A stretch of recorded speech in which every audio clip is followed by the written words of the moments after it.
Okay, so I am back and I have trimmed the whole deck. I think everything went pretty good.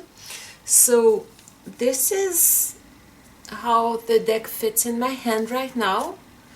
It is still very stiff, of course, and it still feels a little bit like a brick, but being smaller, it does cut less in, well, it still does cut in my hands a little bit because it is so stiff here, but it's smaller, so it's much easier to handle.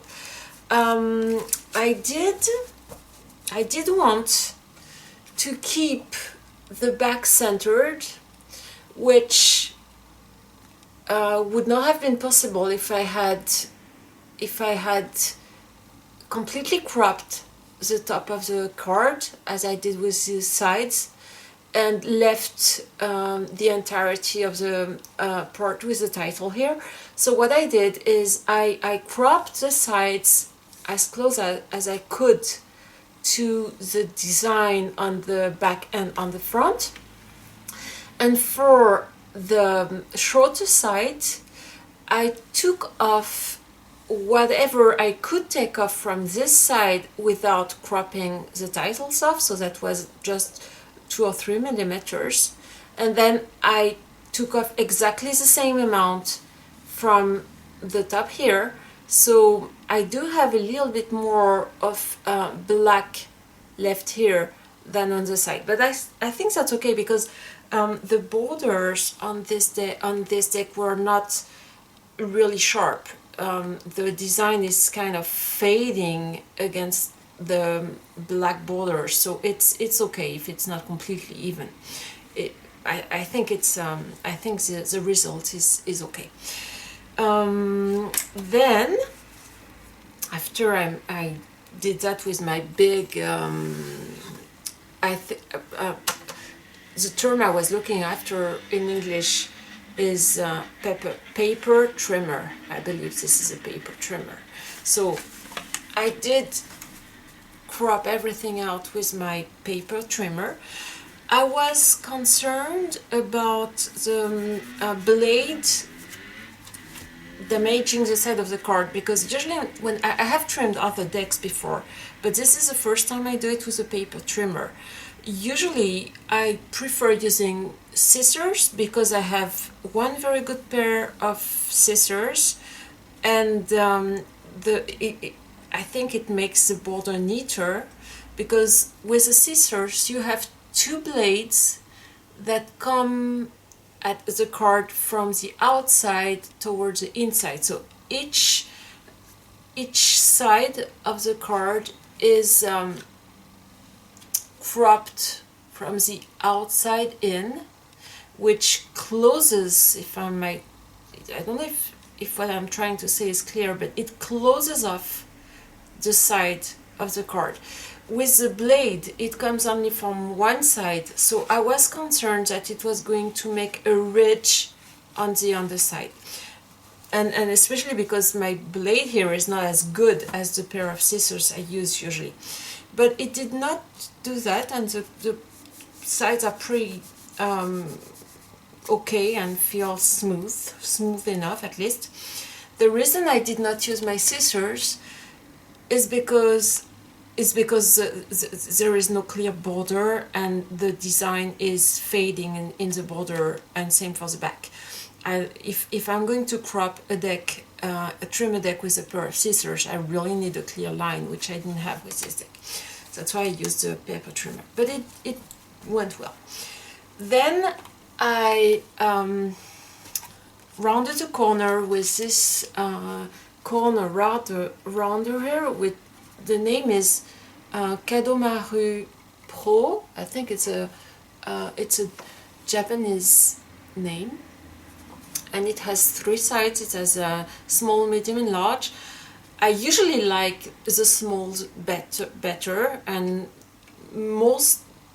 pretty much all the decks I have trimmed before I use the smaller sides, but for this one I use the large side, so that's the type of corner it makes.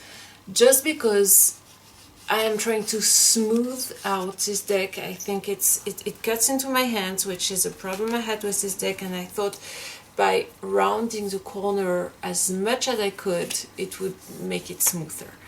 And then I aged it in orange with that kind of, I don't know if it's, I'm not sure you can read, but that kind of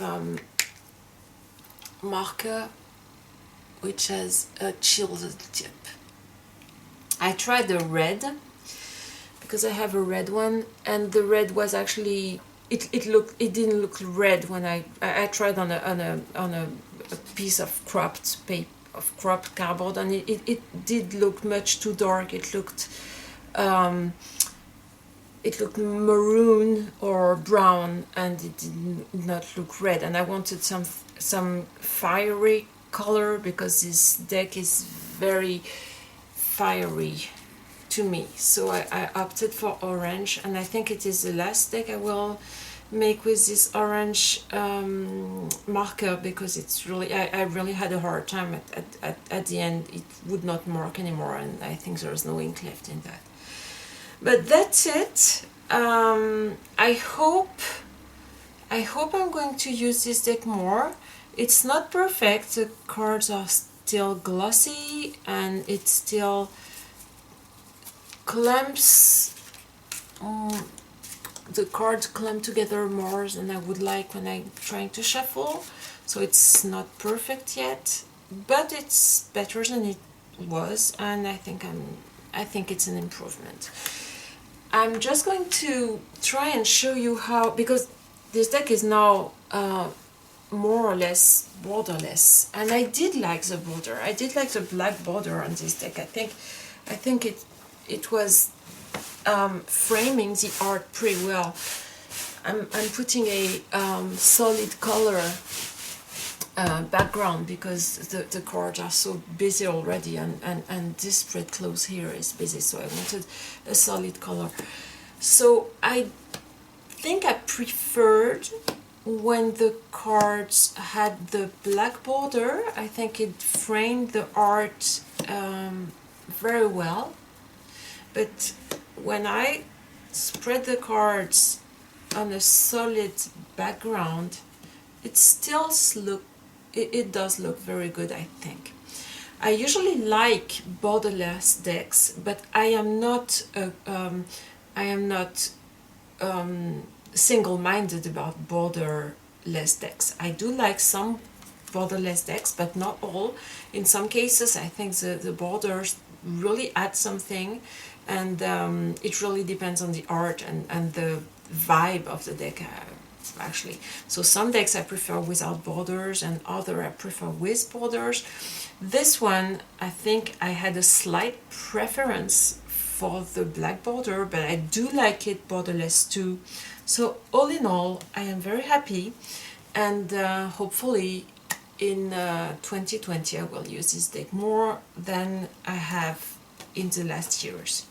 I will see, and I will tell you. Okay, so that was my video about modifying the beautiful Bonefire towel. Thank you very much, and see you later. Bye bye.